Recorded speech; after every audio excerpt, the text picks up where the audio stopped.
Yo, what's going on guys? Just got done with some pad work, but I thought I'd start off the day's vlog just showing you guys some bag work drills. A lot of the time I do mainly like static bag work, but recently I've been working a bit more on kind of movement based drills. These can be done as like a shadow, these can be done with your partner, or you can do them on the bag. So the first one we're going to do is just going to be manipulating distance a little bit. So obviously you're kind of in your stance normally to start, and if I wanted to step in, both my feet would go. You always have to follow your feet when you're boxing, but you can step forwards with one leg, you can step back, and you're actually in the same spot, but it's kind of manipulate the distance. So to start off, I'm just going to jab in the spot. I'm going to come find my distance first. I'm going to lock out, find my distance.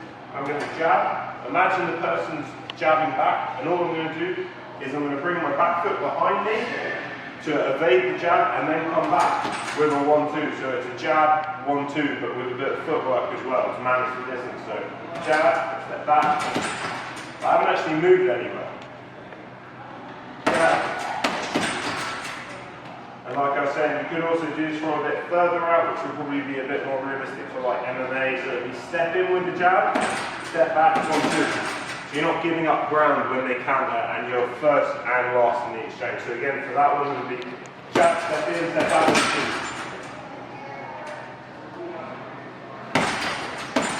So the next one we're going to do is moving around to the right of the bag. So I'm going to do a double jab, again, kind of leading with my arm, with my lead arm, which is a bit safer, and I'm going to be finishing on my backhand. So a lot of the time we do combinations where you're driving into the bag, into your partner, so it would be double jab, cross, going straight in, but now we're going to be moving around to the right. If they're orthodox, you're probably moving away from their power hand, so it's going to be stepping on the jab and then finishing with the cross. So jab, jab, cross. Jab, jab, cross. One more time. Jab, jab, cross. So the third drill we're going to do, guys, is moving around to the other side, to the left. So it's going to be 1-2. I'm going to dip a little bit and then just pivot around here. So this would be simulating slipping to the outside if they throw a cross back, presuming they're orthodox. So normally you want to slip outside as it's safer than slipping inside, as a general rule. So, 1-2, slip up. 1-2. We can do a similar thing, but now going with a hook. So when I was pivoting there, I was pretty much keeping my lead leg stationary and then whipping this rear leg behind me. But now because I'm going off a hook, I'm going to step. So I'm going to be on the spot, hitting my target. 1, 2, 3, step, pivot. 1, 2, 3, step, pivot. One more time. 1, 2, 3, step, pivot. And again, we're going to go back to the right side for the next one. We're just going to roll out this time. So I'm going to go 1, 2, roll out, backhand. Nice and simple. 1, 2, backhand. 1, 2, backhand. The whole time as well, when we're moving to the right, we're not squaring up our stance too much, we're still staying bladed. Still keeping your opposite hand up when you're punching, all this kind of fundamental stuff. And then the last drill I'm going to show today, guys, this is actually really cool, one a boxing coach showed me recently. I haven't shown any of the boxing class stuff in the vlog, but I've been picking up some really, really good stuff, and he's a really good coach. So I'm just going to jab on the spot. I'm going to, again, anticipate the counter, but again, with manipulating the distance is like a theme. All I'm going to do is step laterally this time with this. So I'm not bringing my whole body across like normal, like if you jab, step, and then throw that right hand. I'm going to jab, technically stay in the same spot, but this time I'm going to throw the right hand as I step. A lot like when we were stepping and jabbing earlier. I'm going to step, and as I step, I land. So it's almost like a Superman punch or something.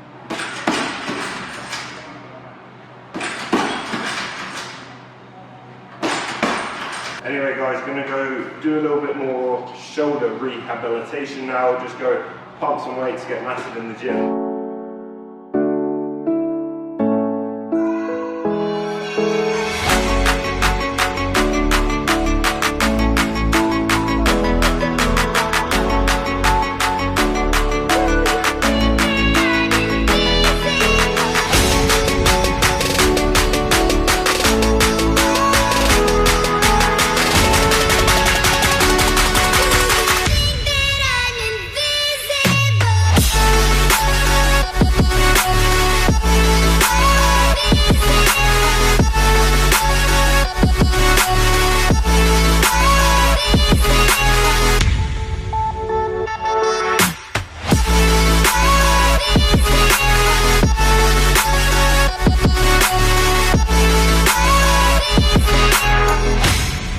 just got done with the training and I'm currently in the main locker room of BST, main changing room. Obviously there's no one in here, otherwise I couldn't film. That would be a bit awkward. But currently sitting, because I'm in a roll or anything, because my neck is still bad. My shoulder's getting a lot better, but my neck is bad. So I'm currently sitting at about 85 kilos. Yes, the flex. If you see me in this outfit, you either know I've just been to training or I'm about to go to training. Got 2 layers of coat going on my inside. Puff coat, can't really see that. And my North Face, protect myself from the rain. But anyway guys, I'm gonna head to Sainsbury's now, pick up some food and then get back to the house. I just got back from the food shop and it was funny actually. I ended up talking to a grandma and she was saying that my food shop looked better than hers. So I thought I'd share. I got some chicken. Normally I get like whole chicken breast but didn't have any, so that's kind of diced, cut up. Got some 5% fat beef mince. Try to keep things lean. Again, chicken sausages, staple. I did kind of crumble though, I got a couple unhealthy things. I got some chicken mini fillets, always good in a bagel. I got some cheese, another unhealthy thing, I try not to buy it too often. Almond milk, as per normal. I got a chicken soup with veggies, that's really nice, good lunch option. Some normal stuff here, just some hummus. Getting into the veggies and fruit now, we've got a cucumber, carrots. These are no need to peel, I'm too lazy to peel them these days, which is good. Red pepper, broccoli, spinach, some mixed salad, which I think goes off quite quick, so I'll probably have to get through that quickly. Got some blueberries, seedless grapes. I don't know who buys seeded grapes, it's just a weird concept in general. Some wraps for dinner, just trying to mix it up rather than just eating potato or rice. Got some wholemeal bagels, always go down a treat. Some some pre-packaged rice just in case I'm ever in need of a quick dinner. Some oats for breakfast, keep me going as normal. And then I've only just started eating these are a bit of a treat. I think they're new in the UK, or at least in Sainsbury's. White chocolate Cocoa Pops, which absolutely bad. And yeah, I've been just either eating them or bran flakes pretty much. And then I got some Dettol, that's not food, but yeah, that's just to keep my kit clean. I've got a couple body washes. This one is bad. This one's mango, not too bad, but this one is raspberry vanilla. Smells really good. Smells like a beauty YouTube channel or something. And I just got some water as well. But I didn't buy this today, but my aunt said I should have it because I was feeling a bit run down at the beginning of the week. She got me this Barocca, which I've been having one a day. Kind of tastes like flat Fanta or something. You just put it in with water. It's about, Has it helped? Yeah, it has actually helped. Yeah, that's what I was just going to say. Like, it's only like 7 calories, but it's basically like taking a multivitamin. Like, it's got vitamin B1, B2, some stuff I can't pronounce, B6, B12, magnesium, zinc, and a load of other stuff, but like in quite high percentages. Okay guys, so here's lunch. One of the guys at the gym was saying to me that he's watched some of the videos before, and he thought that my food always looks pretty disgusting. I don't know what's not to like here, to be honest. Anyway, the main event is a bagel with salad, turkey bacon, bit of tomato, cheese, and mayonnaise in there. Some of the salad has slightly escaped the zoo. And then we've got just a plate of veg and fruit really, and then some hummus too. So I ended up eating that lunch really late today actually. It's 20 to 3 and I've got to have my dinner at 4:30 as I eat early 3 days a week. So today guys, I thought I'd talk about some of the books that I've kind of been reading, like self-improvement books really. Read some of them kind of semi-thoroughly and some I've more skim-read to be honest, but I've noticed a lot of these books have a lot of common themes. I guess in some aspects they're just kind of common sense really, but then as well whenever I've like watched videos on kind of successful people across like different avenues of life, whatever you consider success to be, I've noticed some of these people also portray or kind of have inadvertently mentioned these themes. So I thought that would be something interesting to talk about today, and yes, I'm basically Tony Robbins. So the first of my 5 points regarding self-improvement is developing self-confidence. A lot of these people seem to be very self-confident, and in the books, a lot of it seems to talk about almost brainwashing your subconscious through a load of different suggestions, either repeating certain phrases to yourself or just like writing them down each day. And a big part of the success in this seems to be the consistency with which you do it. The second point is regarding defeat. So any type of defeat really, as long as you view it as a temporary defeat. So keeping everything in perspective allows you to be able to just overcome that. So if you just view it as a temporary defeat and you don't actually quit, you've never really failed, and that allows opportunity to grow each time. And a lot of the time, the successful people in life, I think, might not necessarily be successful on their first attempt at whatever they're doing, but in order to kind of keep going and just keep plugging away, it does require a lot of passion. The third point I thought I'd mention is kind of in a similar vein to the first one. So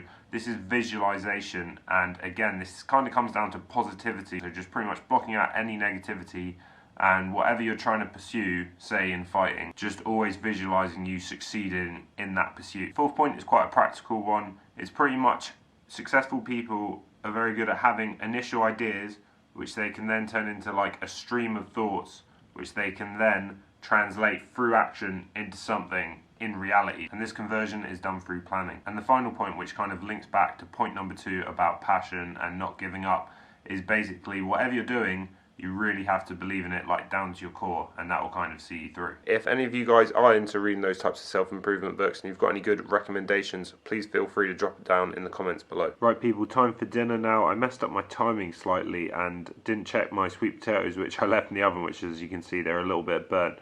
So I'm going to have those separately now, just a bit of salt and ketchup with them while I'm waiting for my other stuff to cook. And then here's the follow-up plate, guys. Looks pretty feral, I know, but just some broccoli and salt and some of the shredded chicken, which I'm going to have this sauce with. It's pretty good. It's jerk barbecue sauce, and yeah, I don't have too much of it though because it's quite spicy. Oh guys, my mouth is on fire. I had a little bit too much back then. I didn't even have that much. It's just set my mouth going. But anyway, just to finish off with something sweet, just some of the grapes that I bought earlier as a little dessert. And then I will be heading to the gym in a bit, so I'll see you guys there. 2 C-grips, I'm going to roll them under the shoulders, and I pass around with my knee diagonally, pointing towards his far hip.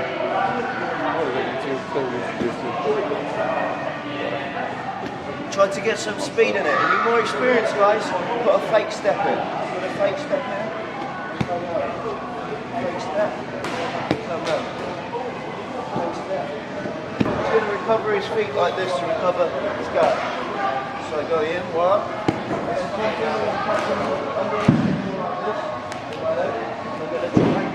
Bring his legs over my leg like this, so it's over my lap, it's over my leg. Same on the other side.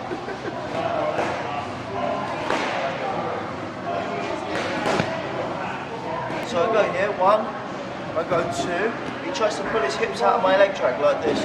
So what I'm going to do, I'm going to keep my hand on top of his knee to keep his knee away from his chest. I place my other hand on his hip to keep his other knee away from his chest. He'll try to tuck and try to feeble like this. So I'll make sure I'm blocking here in head, and then I'm going to shoulder smash to pass. He's going to bring his leg all the way up and over like this. He brings this up to start going inversion. Mo just shows you what an inversion is. He'll start inverting here and attacking me. I've got to have my hand on the hip to slow his inversion down for starters, and then I'm going to switch. 1, 2, push his knee to the wall. I'm going to bring my knee all the way through here. 1, 2, over here. See how my hand's on the hip to slow his inversion down. If that's not there, he'll invert really quickly. Switch, control, knee goes through first. Dan over there, a fan of the vlog, currently with his back taken though, so you should probably concentrate. But just got through some jiu-jitsu drilling. I just showed kind of the 4 stages of our warm-up, which is basically a load of variations, kind of sequence on guard passing. I didn't show the follow-up stuff, but got that done. And then whilst everyone's rolling, got some more guys over there. It's a little bit quieter on a Friday, to be honest. I went and did 10 minutes jog on the treadmill, and then I did some core. And I think I'm going to go and try and sneak in a little bit of extra work now. I think I'll just go do some kicks on the bag.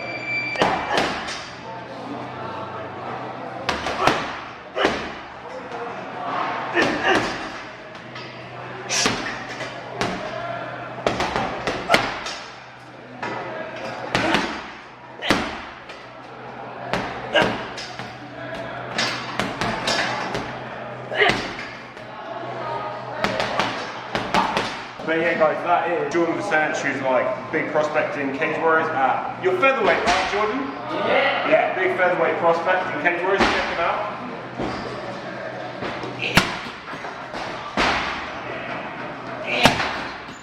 Yeah man. Oh.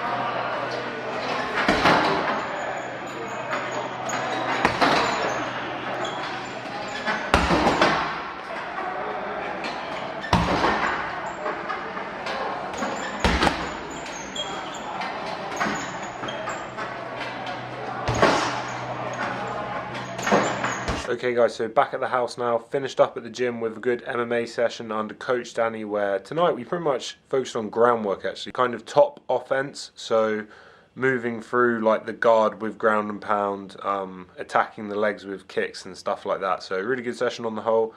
And now I think I'm going to have a bowl of Cocoa Pops, white choc, that I bought earlier, super good.